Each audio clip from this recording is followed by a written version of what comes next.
Kalian tahu nggak sih gimana caranya para ilmuwan bisa melihat benda-benda langit yang letaknya jutaan kilometer dari bumi? Jawabannya ada pada teleskop dan berbagai instrumen astronomi lainnya.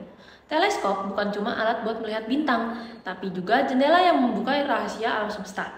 Mulai dari teleskop optik, radio, hingga inframerah. Semuanya punya peran penting dalam membantu kita memahami planet, bintang, bahkan galaksi yang jauh di luar sana. Untuk lebih jelasnya, mari simak video berikut ini dalam persiapan untuk kompetensi Sains Nasional atau KSN di bidang astronomi.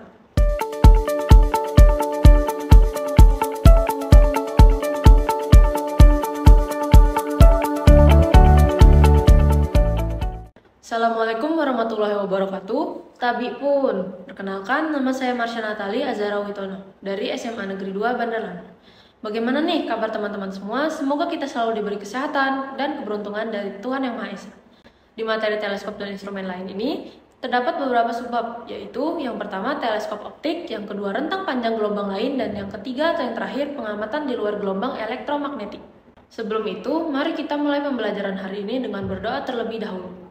Bismillahirrahmanirrahim. Rabbi zidni ilman warzuqni fahman waj'alni minas sholihin. Amin.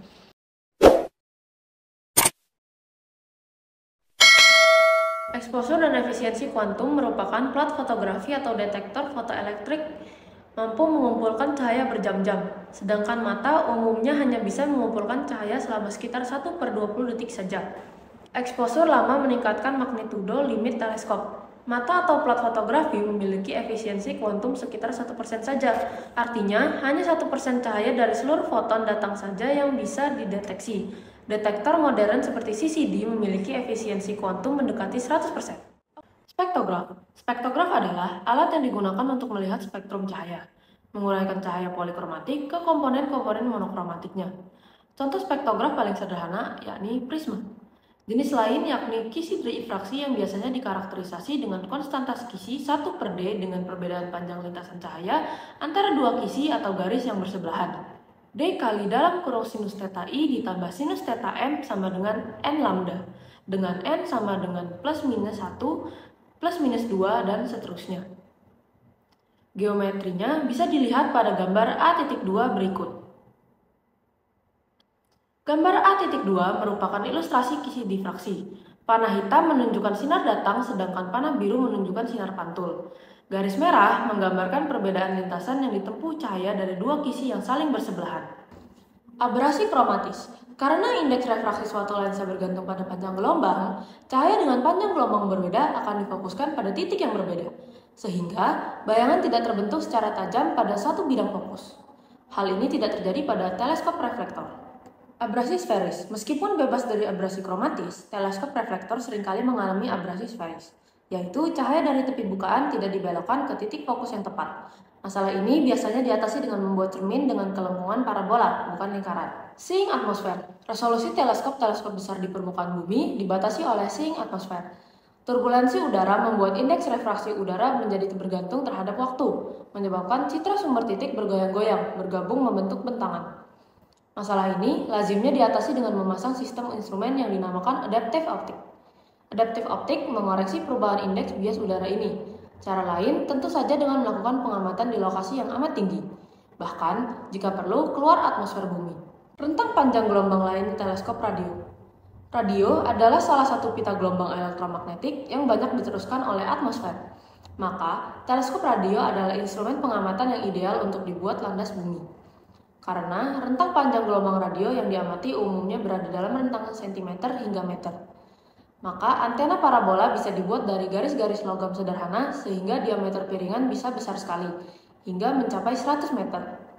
Di sisi lain, resolusi teleskop radio yang menurut kriteria Rayleigh sebanding dengan sangat buruk dibandingkan teleskop optik. Namun, hal ini bisa diatasi salah satunya dengan menggabungkan informasi dari teleskop-teleskop yang terletak di lokasi berbeda-beda membentuk interferometer, instrumen untuk astronomi energi tinggi. Pengamatan pada panjang gelombang ultraviolet dan yang lebih pendek terhalang oleh 3 rintangan utama. 1. Atmosfer bumi kedap terhadap foton dengan energi lebih dari 10 elektron volt. Artinya, pengamatan foton dengan energi di atas nilai ini mengharuskan lokasi detektor di atas atmosfer bumi.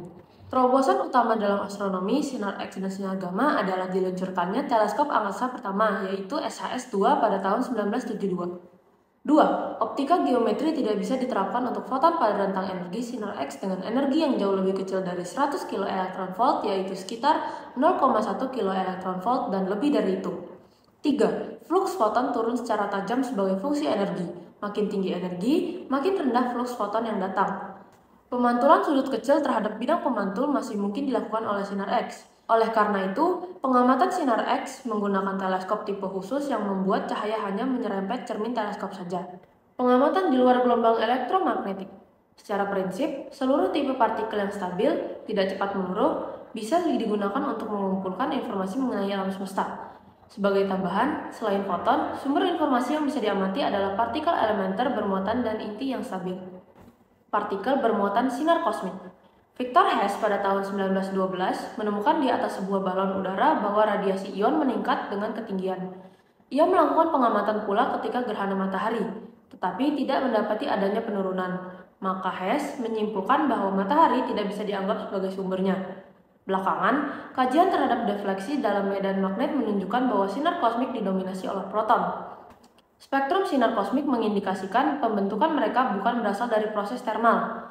Proses termal menunjukkan hubungan termodinamika antara temperatur dengan energi partikel pembawa informasi. Proses non-termal tidak demikian.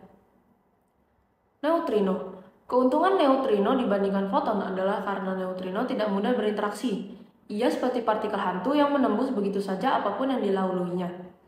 Sebagai perbandingan, foton biasanya perlu waktu jutaan tahun untuk melintas dari lokasi pembentukannya di pusat bintang hingga permukaan bintang. Mengapa demikian?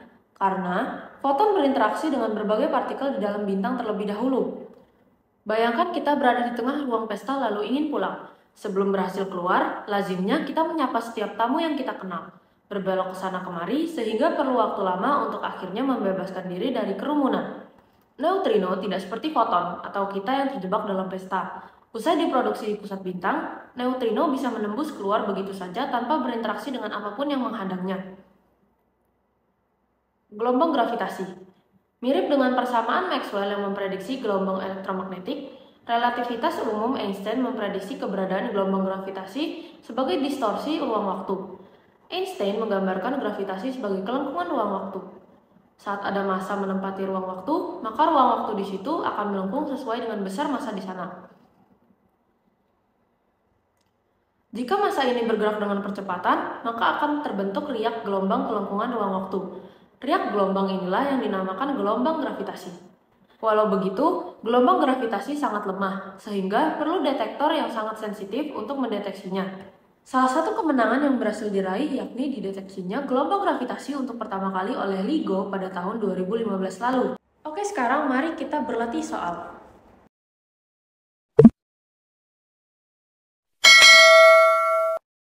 Nomor 11. Mengapa detektor neutrino dibangun jauh di bawah tanah? Mari kita bahas. Neutrino tidak mudah berinteraksi dengan partikel lain. Oleh karena itu, untuk mendeteksinya diperlukan detektor dengan sensitivitas yang sangat tinggi dan tingkat gangguan yang sangat rendah. Maka, tempat detektor diletakkan jauh di dalam bumi, agar terlindung dari gangguan luar seperti sinar kosmik. Maka, jawabannya adalah E. Nomor 12.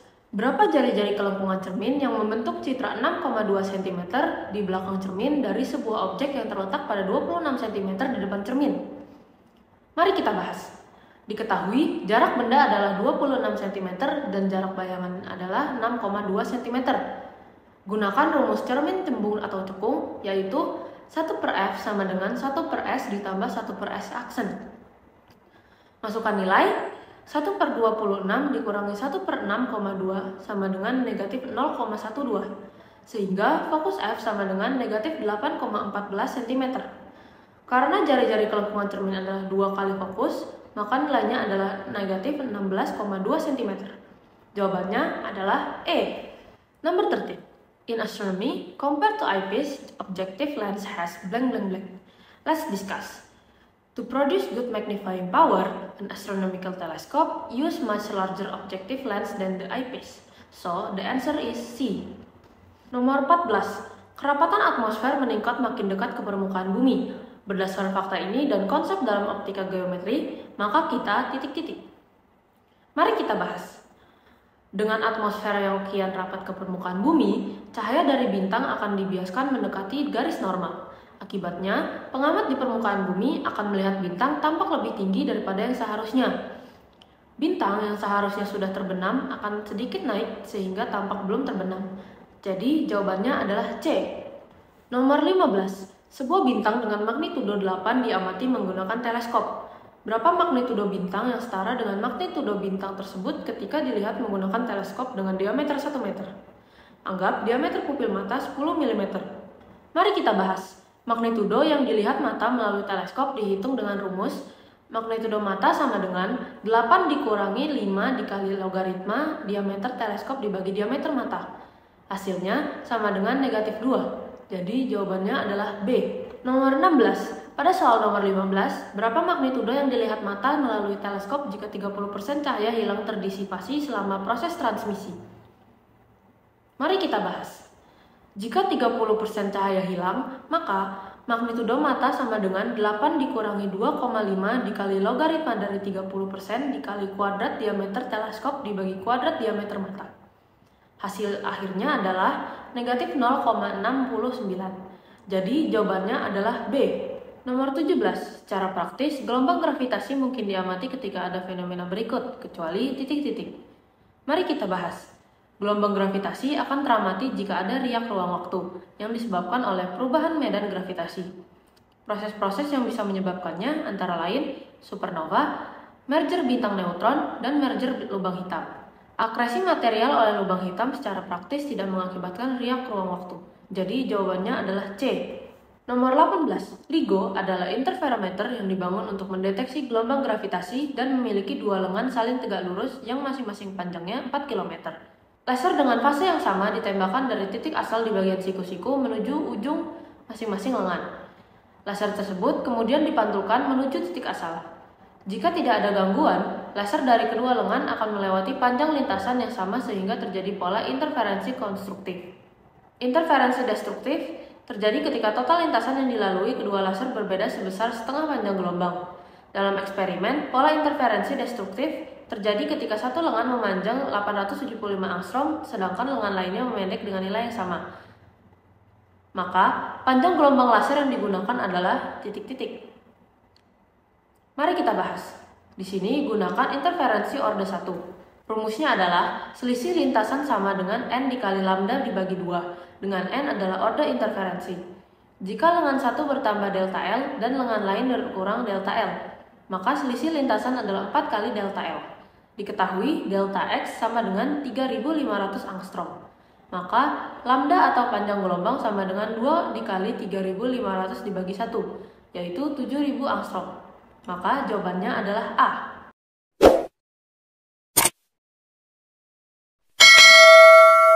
Nomor 19. Sebuah CCD memiliki jumlah piksel 512 dikali 712 piksel dengan masing-masing piksel berukuran 9 mikrometer. Berapa jumlah piksel rata-rata yang terpakai untuk memotret Mars dengan diameter sudut 5 detik busur jika CCD tersebut dipasang pada teleskop dengan f/10 dan diameter 60 cm? Mari kita bahas. Panjang fokus teleskop adalah 10D atau sama dengan 200 cm yang setara dengan 2 juta mikrometer. Jika sudut Mars adalah 5 detik busur, maka tinggi bayangan Mars adalah 2 dikali tangan 5 dibagi 2 derajat dikali panjang fokus, yaitu 48,48 mikrometer. Luas bayangan Mars dihitung dengan rumus 1/4 pi r kuadrat, hasilnya adalah 1846,03 mikrometer kuadrat.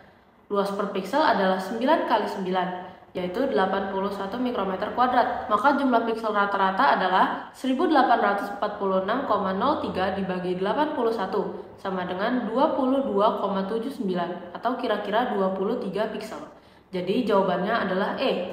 Nomor 20. Observatorium Nasional Republik Indonesia direncanakan akan dibangun di Bukit Timau, NTT.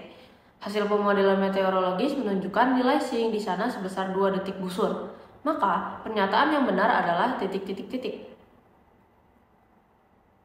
Mari kita bahas. Perbandingan waktu eksposur teleskop Timau dan Zeiss adalah Waktu timau dibagi waktu Zeiss sama dengan kuadrat diameter Zeiss dibagi diameter timau, yang hasilnya adalah 0,03. Resolusi teoretik teleskop timau dihitung dengan rumus 1,22 dikali lambda dibagi diameter. Jika lambda adalah 5500 angstrom dan diameter 3,5 kali 10 pangkat 4, maka hasilnya adalah 0,04 detik busur. Selisih magnitudo dihitung dengan rumus negatif 2,5 dikali logaritma dari kuadrat diameter Zeiss dibagi diameter timau. Hasilnya adalah 3,83 magnitudo. Maka jawabannya adalah A. Wah, berdasarkan materi tentang teleskop dan instrumen lain yang sudah kita bahas tadi, kita jadi tahu ya apa itu teleskop optik, rentang panjang gelombang lain, dan pengamatan di luar gelombang elektromagnetik. Mereka dapat diaplikasikan di kehidupan sehari-hari seperti pengamatan langit malam, inframerah, gelombang radio, sinar X, dan lain-lain. Ternyata astronomi sangat dekat dengan kehidupan kita ya. Bagaimana? Ternyata fisika sangat mudah ya, asalkan kita rajin berlatih. Maka dari itu, jangan lupa belajar dan berlatih serta banyak baca bukunya ya. Sekian pembelajaran kita kali ini. Wassalamualaikum warahmatullahi wabarakatuh.